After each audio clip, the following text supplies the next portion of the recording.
अस्सलामुअलैकुम and hello everyone. कैसे हैं आप सब? मुझे उम्मीद है अल्लाह ताला के फजलो करम से आप सब ठीक ठाक होंगे, खुशबाश होंगे। आज की इस वीडियो में ईद उल अदा के हवाले से आइडियाज़ आपके साथ शेयर करूंगी जो इंशाल्लाह ताला आप सब के लिए बहुत यूज़फुल होंगे।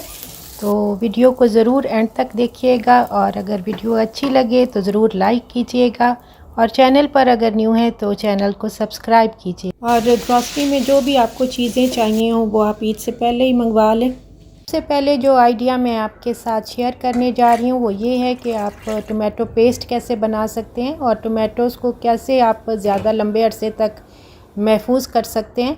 आजकल आपको पता है टोमेटोज़ सस्ते हुए हैं, तो ये तकरीबन 1 केजी टोमेटोज़ हैं जिनका मैं आज पेस्ट बना रही हूँ। इसके लिए मैंने टोमेटोज़ को पहले अच्छे से वॉश कर लिया है, फिर हाफ़ में कट करके तो मैंने 1 गिलास पानी का डाल के इनको बॉईल कर लिया है। लेकिन आपने बॉईल बहुत ज़्यादा नहीं करना है, सिर्फ जो है जब थोड़ा सा ही उनका वो स्किन जो है वो सॉफ्ट हो जाएगी तो फिर आपने चूल्हा बंद कर देना है और फिर जब ठंडे हो जाएंगे तो फिर आपने इसकी स्किन को रिमूव कर लेना है और इसके बाद फिर हम ब्लेंडर में डालकर तो इसको ब्लेंड कर लेंगे।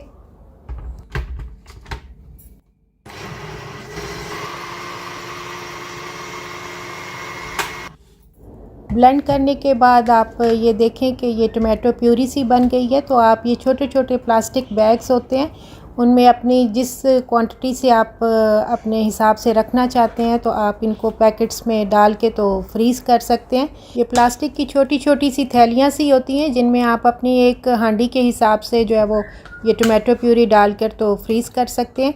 अब जो बाकी के टोमेटोज़ बच के हैं मैं उनको भी ब्लेंड कर लूँगी। तो पानी आपने बहुत ज़्यादा नहीं डालना है, ये टोमेटोज़ का अपना पानी भी काफ़ी जो है वो निकला है इसमें से, तो वो भी मैं सारा अंदर डाल रही हूँ।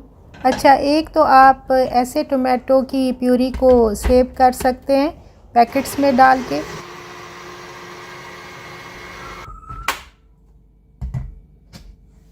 तो एक दूसरा तरीका भी मैं आपके साथ शेयर करती हूँ। ये सारे टोमेटोज़ की प्यूरी देखें अच्छे से बन गई है। तो अब मैं इस प्यूरी को थोड़ा पका लूँगी, थोड़ा पेस्ट सा इसका बना लूँगी। पकाने से ये होगा कि ये थोड़ा थिक हो जाएगा और मैं इसको छोटे छोटे प्लास्टिक के डिब्बों में ब्लॉक की शेप में जो है वो फ्रीज़ कर लूँगी। और इसमें थोड़ा सा मैंने नमक और वाइट विनेगर मतलब सिरका मैंने डाला है और थोड़ा सा फिर मैं इसमें ऑलिव ऑयल डालूँगी और इसको बिल्कुल स्लो फ्लेम पर मैं पकने के लिए रख दूँगी।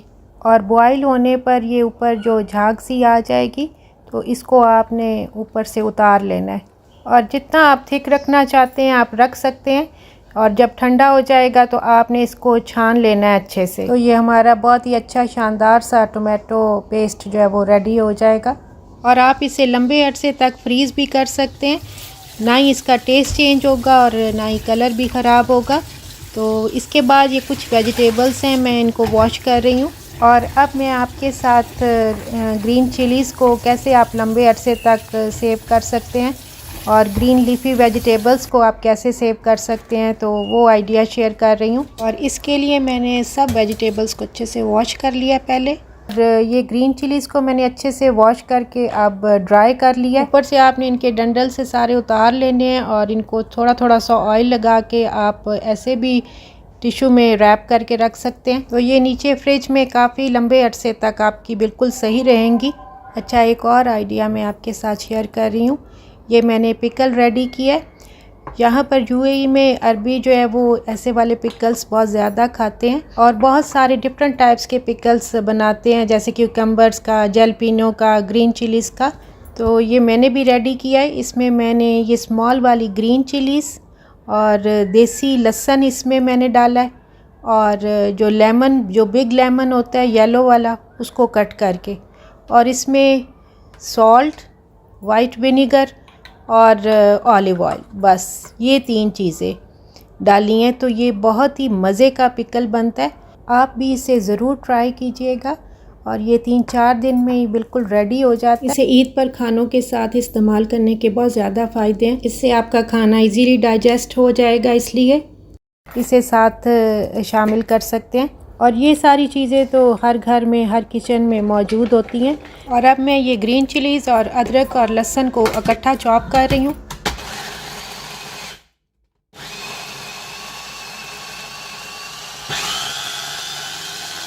बहुत ज़्यादा आपने चॉप नहीं करना है कि पेस्ट बन जाए, बस थोड़ा मोटा मोटा रखना है। तो और कई दफ़ा जो भी हम सालन वगैरह बनाते हैं, हांडी बनाते हैं, तो उसमें भी ये इस्तेमाल होता है। बड़ी ईद के लिए आसानी रहेगी जब आप पहले से ये चॉप करके तो रख लेंगे, और ये लंबे अरसे तक बिल्कुल सही रहेगा। अगर आप इसमें थोड़ा सा नमक, थोड़ा सा ये मैं ऑलिव ऑयल डाल रही हूँ, आप जो कोई भी ऑयल यूज़ करते हैं आप डाल सकते हैं, और थोड़ा सा इसमें मैंने ये वाइट विनेगर डाला है, तो ये बिल्कुल भी ख़राब नहीं होगा और ना ही इसमें किसी किस्म की कोई आपको स्मेल वगैरह आएगी फ्रीज़ करने से। और जो वर्किंग वुमेंस हैं उनके लिए तो ये बहुत ज़्यादा आसानी हो जाती है जब आप ये रेडी करके रखेंगी। तो आप इसके क्यूब्स बनाकर भी फ्रीज़ कर सकती हैं। मैं भी इनके ये अब छोटे छोटे क्यूब्स बनाकर तो फिर फूड स्टोरेज जो बैग्स है ज़िप लॉक बैग में, तो इसको मैं फिर फ्रीज़ कर लूँगी। अच्छा, एक टिप दे रही हूँ आपको कि अगर आप इसी स्टेज पर उसी बॉक्स में ये स्पून के साथ छोटे छोटे ये क्यूब से बना लेंगे तो फिर आप फ्रीज़ कर दें, तो जब फ्रीज़ हो जाएगा तो फिर आप जब बाहर निकालेंगे तो क्यूब्स अलग करने में आपको आसानी रहेगी। और फिर इसके बाद आप ज़िप लॉक बैग में इन क्यूब्स को फ्रीज़ कर दें, और जब कभी आपको चाहिए हो तो आप एक क्यूब निकाल कर आपने जिस भी हांडी में यूज़ करना हो या चटनी वगैरह में, तो आप आसानी से फिर इसको यूज़ कर सकते हैं। तो इसमें मैंने कुछ क्यूब्स बड़े बना दिए हैं और कुछ मैंने ये छोटे छोटे साइड पर रखे हैं कि जब आपको थोड़ा चाहिए हो तो आप छोटे वाला क्यूब निकाल कर तो यूज़ कर लें। और ये अब नेक्स्ट मॉर्निंग है, तो ये देखिए टोमेटो पेस्ट अब अच्छे से फ्रीज़ हो गई है। तो अब इन ब्लॉक्स को मैं ये ज़िप लॉक बैग में जो है वो डाल रही हूँ। आप चाहें तो ऐसे छोटे छोटे ब्लॉक बनाकर भी ज़िप लॉक बैग में फ्रीज़ कर सकते हैं, और या फिर छोटे इन प्लास्टिक के डब्बों में भी आप फ्रीज़ करके रख सकते हैं। फिर जैसे आपको चाहिए हो एक हांडी में डालने के लिए तो आप इनको इस्तेमाल कर सकते हैं।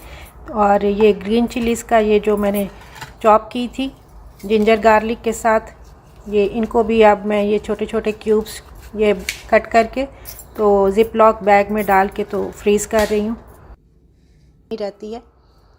और अब आ जाते हैं ग्रीन लीफी वेजिटेबल्स की तरफ कि इसको हम किस तरह सेव कर सकते हैं। तो ये दिन में मैंने वॉश करके तो ये कपड़े के ऊपर डालकर ड्राई होने के लिए रख दी थी।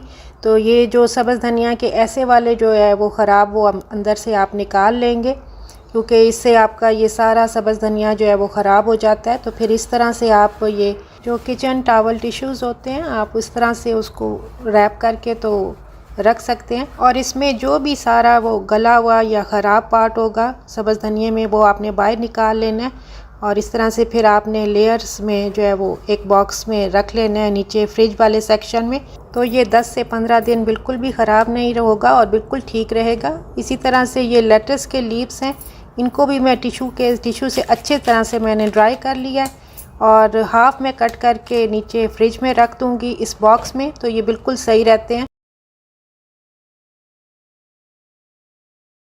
और इसी तरह से ये plastic bag food storage bags हैं और ज़िप लॉक बैग्स ईद से पहले मंगवा कर रख लें, ताकि ईद पर जब मीट आपने फ्रीज़ करना हो तो आसानी रहे। और ये नाइफ़ वगैरह भी अच्छी तरह से इनको तेज़ करवा कर तो रख लें, ताकि ईद पर जब कटिंग वगैरह करनी हो तो हमारे लिए ईजी हो। और इसी तरह से ये अनियन है, इनको भी आप अपने जितना आप इस्तेमाल अपने घर में करते हैं उस हिसाब से आप कट करके तो 2-3 दिन के लिए ही पहले जो है वो फ्रीज़ करके तो रख सकते हैं। और या फिर आपने अगर बिरयानी वगैरह बनानी हो तो फिर आप फ्राई करके भी रख सकते हैं कोरमा वगैरह बनाने के लिए। लेकिन मेरे घर में बहुत ज़्यादा यूज़ नहीं होता है अनियन, इसलिए फिर मैं ये सिर्फ़ 2-3 दिन के लिए ही कट करके तो रख रही हूँ। ईद उल अज़हा के हवाले से अगर आपको ये आइडियाज़ मेरे अच्छे लगे हों तो ज़रूर लाइक, शेयर और सब्सक्राइब कीजिएगा। मिलते हैं फिर इंशाअल्लाह ताला नेक्स्ट वीडियो में। ओके जी, अल्लाह हाफ़िज़।